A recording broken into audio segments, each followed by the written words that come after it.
अस्सलामुअलैकुम। मैं पिछले आधे घंटे से उस सुर्ख गुलाब जैसी लड़की को देख रहा था जिसने सुर्ख रंग का सूट पहना हुआ था और वह वाकई गुलाब का एक फूल लग रही थी। अपने लंबे कद और खूबसूरत चेहरे के साथ वह हिरनी जैसी निगाहों वाली जैसी कोई क़यामत थी।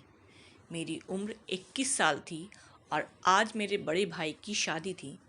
मेरी भाभी विदा होकर घर आ गई थी, लेकिन एक लड़की थी जो भाभी के पल्लू से बंद कर रह रही थी। उसको देखकर ऐसा महसूस हो रहा था कि आसमान से कोई परी उतर कर आ गई है। मैं उसके चेहरे से नज़र नहीं हटा पा रहा था। सिर्फ मैं ही नहीं, जो भी उसे देखता तो देखता ही रह जाता। पूछने पर पता चला कि वह मेरी भाभी की छोटी बहन है और उसका नाम सीमा है। यह सुनकर मुझे अजीब तरह की हैरानी हुई। यानी इतनी खूबसूरत लड़की से मेरा अब सामना होता रहेगा। लेकिन मुझे नहीं पता था कि यह हसीना तो हमेशा के लिए मेरे घर में रहने के लिए आ गई थी।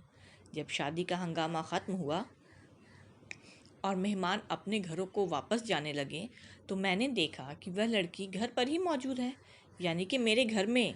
मैंने अपनी मम्मी से सवाल किया तो मेरी मम्मी ने बताया कि सीमा अब यहीं रहेगी। यह सुनकर तो मेरा दिल खुशी से उछल पड़ा। यानी कि अब रोज़ाना मुझे खूबसूरत लड़की का दीदार करने को मिलेगा। मेरी उम्र ही ऐसी थी। इस उम्र में ऐसे जज्बात का उभरना लाजमी था। वह जितनी खूबसूरत उतनी ही मासूम भी लग रही थी। मेरी माँ ने बताया कि मेरी भाभी का कोई नहीं है। यह दोनों बहनें अपने मामू के घर रहती थीं। लेकिन तुम्हारी भाभी की ख्वाहिश थी कि उसकी छोटी बहन शादी के बाद उसके साथ ही रहेगी। मुझे भी उसमें कोई बुराई नज़र नहीं आई। अच्छी बच्चियां हैं दोनों। मैंने हाँ कर दी। अपनी माँ से मुझे इसी तरह के जवाब की उम्मीद थी। वह नर्म दिल की औरत थी और माँ को शायद यह बात अजीब नहीं लग रही थी, लेकिन मुझे यह बात बहुत ही अजीब लग रही थी कि उसके यहाँ रहने की बात सुनकर मुझे खुशी हुई थी, लेकिन फिर भी मुझे अजीब लग रहा था कि एक जवान लड़की जो कि हमारे लिए बिल्कुल अजनबी थी, हमारे घर घर में रहने के लिए आ गई थी। हालांकि उसके मामू का घर उसके लिए ज़्यादा महफूज होता रहने के लिए। खैर, मैंने सोचा कि उसके आपस का मामला है। इस तरह वह लड़की हमारे घर में रहने लगी और मेरा भाई अनिल बहुत खुश नज़र आने लगा था। अजीब बात यह थी कि अपनी पत्नी से ज़्यादा मेरा भाई अपनी साली के साथ ज़्यादा वक्त बिताया करता था। भाई और भाभी अगर कहीं दावत पे जाते तो सीमा एकदम से तैयार होकर उनके साथ चली जाती। ना भाई को एतराज़ होता उनके साथ जाने पर, ना भाभी को एतराज़ इसलिए नहीं होता था क्योंकि वह उनकी सगी बहन थी। यह बात तो समझ में आती थी, लेकिन भाई को तो एतराज़ होना चाहिए। भाई की नई नई शादी थी और उसे वक्त चाहिए था अपनी पत्नी के साथ गुजारने के लिए। लेकिन यह लड़की तो दोनों के साथ साई की तरह चिपक कर रह रही थी। भाभी को उस घर में आए हुए 1 हफ्ता हो चुका था। मैं उसे जितना मासूम समझ रहा था वो उतनी मासूम नहीं थी। मुझे आहिस्ता आहिस्ता अंदाज़ा होता जा रहा था। वह मुझसे कोई बात नहीं करती थी, बस मेरी आंखों में देखती रहती थी, वह जी अजीब अजीब सी नज़रों से। और जब मैं उसकी तरफ देखता तो वह नज़रें दूसरी तरफ कर लेती थी, एकदम से अजनबी बन जाती थी। मुझे समझ नहीं आ रहा था कि इस लड़की को मुझसे क्या परेशानी थी, लेकिन ज़रूर कुछ न कुछ परेशानी उसे मुझसे ज़रूर होती थी, क्योंकि वह मुझसे मोहब्बत की नहीं बल्कि अजीब सी नज़रों से देखती थी। अगर वह हसीना थी तो मैं भी कुछ कम नहीं था। मुझे भी लड़कियां मुड़ मुड़ कर देखती थी, लेकिन उस लड़की की नज़रों में कुछ अजीब सा था जिसे मैं समझ नहीं पा रहा था। बात सिर्फ यहाँ तक ही नहीं रही। उस लड़की ने कहा कि अकेले सोते हुए उसे डर लगता है, उसे भाभी के साथ सोना है। और भाभी ने भी खुशी खुशी उसे अपने कमरे में सोने के लिए इजाज़त दे दी। ना सिर्फ भाभी बल्कि भाई ने भी कुछ नहीं कहा।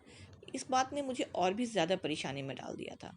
यह सब मुझे घर में क्या हो रहा था, वह सारा दिन साई की तरह उन दोनों के साथ रहती थी। यह बात तो समझ में आती थी, दावतों में उनके साथ जाना, हर वक्त मेरे भाई से हंसी मजाक करना, बिना वजह फरमाइशें करना, यह सब नज़रअंदाज किया जा सकता था। लेकिन आज जो मैडम ने फरमाइश की थी उसे सुनकर तो मेरा सर चकराने लगा। एक नए शादीशुदा जोड़े के बीच में सोने की भला क्या तुक बनती थी, और उस पर किसी को कोई एतराज़ भी नहीं था। मैं इस बात पर हैरान था। मुझे अब वह लड़की बहुत अजीब लगने लगी थी। शुरू में मैं उसके जहरीले हुस्न में खो गया था, लेकिन अब जैसे जैसे उसकी असलियत खुलती जा रही थी मुझे उससे घिन आ रही थी। इतनी बच्ची नहीं थी जितना वह बनने की कोशिश कर रही थी। मेरे घर वाले बहुत ही शरीफ इंसान थे, लेकिन मैं ऐसा बिल्कुल भी नहीं था। वह लड़की दूसरों को बेवकूफ़ बना सकती थी, लेकिन मुझे नहीं। जल्दी मुझे समझ में आ गया था कि उसका इस घर में आने का कोई ख़ास मकसद है। वह बिना वजह इस घर में नहीं आई है। वह चाहती तो अपने मामू के घर भी रह सकती थी। आखिर किस तरह से इस लड़की ने मेरे घर वालों को बेवकूफ़ बनाया? मुझे एहसास हो गया था कि वह कितनी शातिर लड़की है, और शायद वह भी पहचान गई थी कि मैं उसकी असलियत जान गया हूँ। सिर्फ वह लड़की नहीं, मेरी भाभी भी मुझे अब इस खेल का हिस्सा लगने लगी थी। उन दोनों बहनों का क्या मकसद था, अब मुझे यह जानना था। वरना वह अपनी बहन को समझा सकती थी कि नए नए शादीशुदा जोड़े की अपनी प्राइवेसी होती है, लेकिन बजाय के अपनी बहन को समझाने के, भाभी उसे शह दे रही थी। शुरू में मुझे लगा कि दाल में कुछ काला है, लेकिन अब मुझे यकीन हो गया था कि यहाँ तो पूरी दाल ही काली है। एक दिन मैंने उसे अकेले जाते देख लिया। वह तेज़ तेज़ कदम उठाती हुई बाहर की तरफ जा रही थी कि मैंने उसका बाजू पकड़ लिया। उसने मुझे कहा, क्या बदतमीज़ी है, आपको तमीज़ नहीं है? तो मैंने कहा कि बदतमीज़ी तो अभी मैंने की ही नहीं है। जिस दिन तुम्हारी असलियत मेरे घर वालों के सामने रख दी, उस दिन तुम्हें पता चलेगा कि बदतमीज़ी क्या होती है। मैंने उसकी आंखों में देखते हुए कहा। उसने एकदम से अपना बाजू छुड़ाया और यह कहते हुए वहाँ से चली गई कि तुम मेरा कुछ नहीं बिगाड़ सकते। उसकी यह बात सुनकर तो मेरा शक यकीन में बदल गया था। मैंने तो बस हवा में तीर चलाया था कि उससे ऐसा कहकर देखता हूँ आगे से क्या जवाब आता है। मेरा तीर सीधा निशाने पर लगा था, यानी कि मैं उसके बारे में जो भी सोच रहा था वह सब सच था। अब उसकी और उसकी बहन की असलियत मुझे घर वालों के सामने लानी थी। मैं फिर प्लान बनाने लगा, अपने दिमाग में सारी प्लानिंग करने लगा। मैं वैसे ही करने लगा जैसे मैंने सोचा था। वह लोग शाम को बाहर घूमने के लिए गए तो मैं भाई के कमरे में गया था। मैंने खिड़की को इस तरह से खोल दिया था कि देखने वालों को लगे कि यह बंद है, और पर्दा गिरा दिया। अब मैं बाहर लॉन की तरफ से आसानी से उस खिड़की को खोल सकता था। वह लोग रात देर से वापस आए और आते ही कमरे में चले गए। मैं घर की लाइटें बंद होने के इंतज़ार करने लगा ताकि सब घर वाले सो जाएं। रात 12 बजे तक सब सो चुके थे। मैं आहिस्ता आहिस्ता चलता हुआ लॉन की तरफ आया। लॉन में जलने वाला बल्ब मैंने सवेरे ही बंद कर दिया था। मैं उन दोनों बहनों को रंगे हाथों पकड़ना चाहता था। मैंने देखा कि भाई के कमरे की लाइट जो पहले बुझी हुई थी अचानक से रात 1 बजे फिर से जल उठी। मैं समझ गया कि यही मौका है। मैंने आहिस्ता आहिस्ता से खिड़की खोली और थोड़ा सा पर्दा सरकार कर देखा तो सामने का मंजर देख कर तो मेरे जिस्म से ही रूह ही निकल गई। यह दोनों बहनें मेरे भाई के साथ क्या कर रही थी, मुझे यकीन नहीं आ रहा था। भाभी तो मेरे भाई की पत्नी थी, लेकिन सीमा तो साली थी। वह दोनों मेरे भाई के साथ क्या कर रही थी, मुझे यकीन नहीं आ रहा था। मैंने अपनी जेब में हाथ डाला ताकि उनकी वीडियो बनाकर उन लोगों को रंगे हाथों पकड़कर घर वालों को दिखा सकूं, क्योंकि मैं जानता था कि मेरे माँ बाप, मेरे बहन भाई, कोई भी मेरा यकीन नहीं करेगा। वह सब बहुत ही मासूम थे। वह खुद सब अच्छे थे, इसलिए उन्होंने लोगों को समझ रखा था। हर किसी को बहुत अच्छा समझते थे। थोड़ा अलग माहौल में पला बढ़ा था। बचपन में कॉलेज में रहता था, वहाँ पर मैंने चालाकियाँ सीख ली थी जो मेरे घर वालों को नहीं आती थी। मैंने ना सिर्फ चालाकी सीखी थी बल्कि चालाक इंसानों को पहचानना भी सीख लिया था। मैंने जैसे ही अपनी जेब में हाथ डाला तो देखा मेरा मोबाइल तो है ही नहीं। मैं अपना मोबाइल अपने कमरे में ही भूल आया था। एकदम से मैंने अपने कमरे की तरफ बढ़ा और मोबाइल उठाया, लेकिन जब मैं वापस आया तो मंज़र बदल चुका था।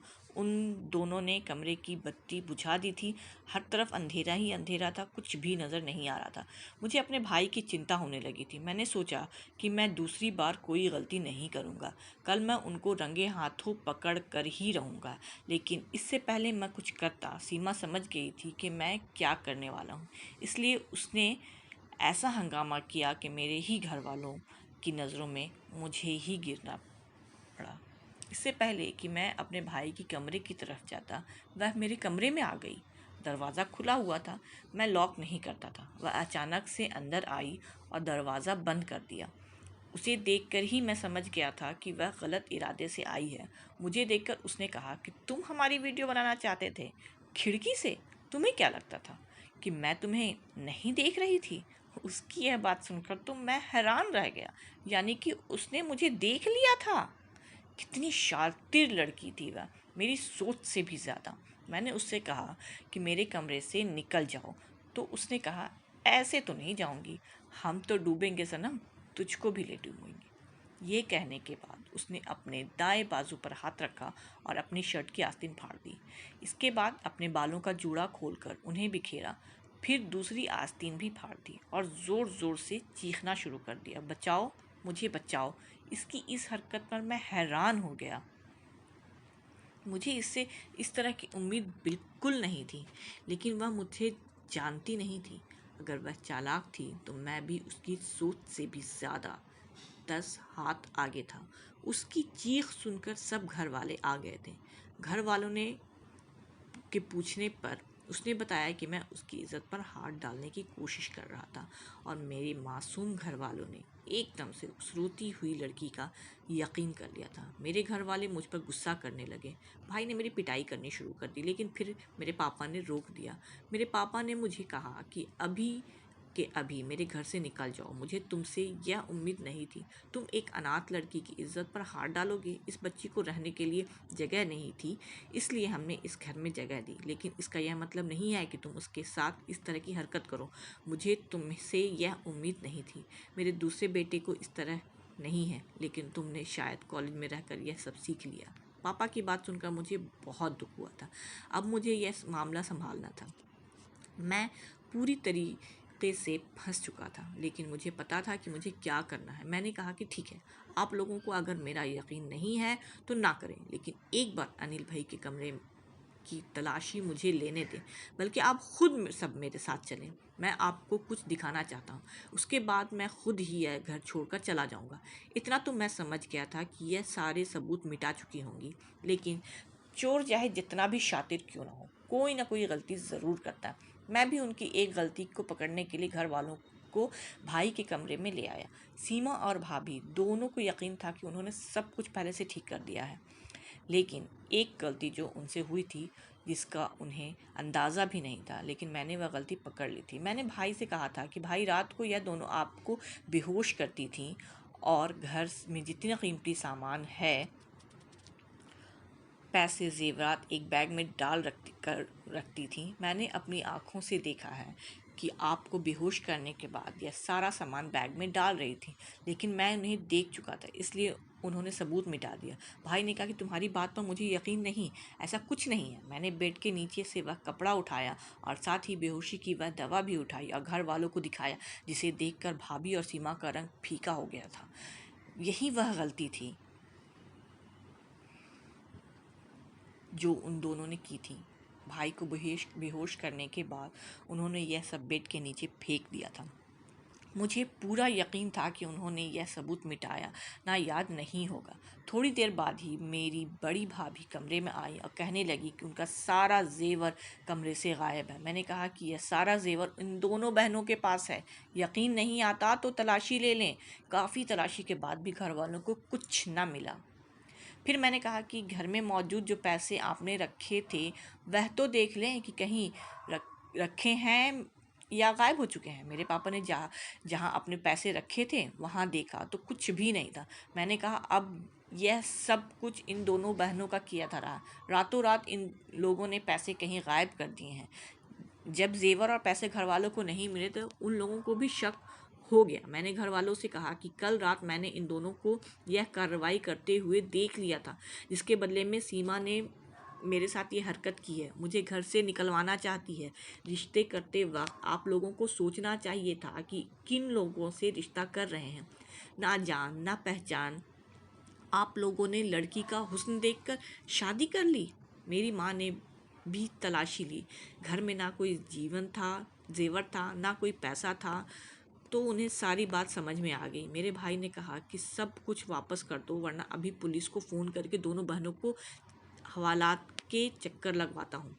वो डर गईं कि उन्हें चारों तरफ से मुसीबतों ने घेर लिया है। तो सीमा ने फ़ौरन मेरी माँ के पैर पकड़कर माफ़ी मांगी और कहा कि यह सब कुछ करने के लिए उसे भाभी ने उकसाया था। सीमा रोते हुए माफ़ी मांग रही थी, लेकिन वह अब भी ड्रामा ही कर रही थी और मेरी भाभी फटी फटी आंखों से अपनी छोटी बहन को देख रही थी कि उसने सारा जुर्म मेरे भाभी पर डाल दिया। खैर, जो भी था, सच सबके सामने आ चुका था। मेरी भाभी और सीमा एक और उनका मामू और सभी लोग मिले हुए थे और जगह जगह इन दोनों बहनों की शादी के बहाने से भेजकर डाके डलवाते थे। और हम जैसे शरीफ इंसानों को यह लोग बेवकूफ़ बनाकर पहले शादी का ड्रामा रचाते और फिर चोरी करके वहाँ से भाग जाते थे। मेरे घर वालों ने पुलिस को खबर दी। सीमा भाभी और उसके मामू को पुलिस ने गिरफ्तार कर लिया। उन लोगों ने अपना जुर्म को स्वीकार कर लिया था। आज इस बात को 5 साल गुजर चुके हैं और देखिए, ऊपर वालों ने हमें इन लोगों से बचा लिया। वह लोग जो हमारी जान भी ले सकते थे। बस ये कहूँगा कि रिश्ता करते वक्त अच्छी तरह से देखभाल करके, ताकि फिर बाद में आप लोगों के साथ भी ऐसा कुछ ना हो। तो दोस्तों, यह थी हमारी आज की कहानी। आपको कैसी लगी कमेंट करके हमें ज़रूर बताइए। वीडियो को लाइक कर दीजिए और इसी तरह की कहानियाँ लगातार देखने और सुनने के लिए चैनल को सब्सक्राइब करके घंटी को दबाकर ऑल पर सेट कर लीजिए, ताकि आने वाली वीडियो का नोटिफिकेशन आपके पास तुरंत पहुँचे। मिलते हैं आपसे अगली वीडियो में। तब तक के लिए शुक्रिया। खुदा हाफिज़।